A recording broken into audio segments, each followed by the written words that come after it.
बहुत दिन हो गए कहीं गए नहीं।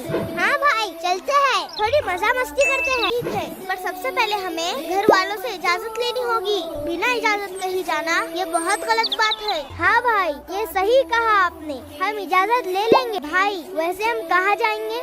साथ भाई क्यों ना हम जुगनू फार्म हाउस चले? हाँ भाई जुगनू फार्म हाउस चलते हैं। हाँ जरूर, तो हम कल फजर के बाद चलेंगे। हम घूमने जा रहे हैं। ये और हाँ सऊद भाई सुबह जल्दी उठे, वरना हम आपके बिना ही चले जाएंगे। हाँ हम जरूर उठेंगे, आप फिक्र ना करें। सऊद भाई गुस्सा ना करे और फजर में उठने की फिक्र करे। जी इंशाल्लाह भाई। पूरा एपिसोड देखिए किड्स मैसेज पर।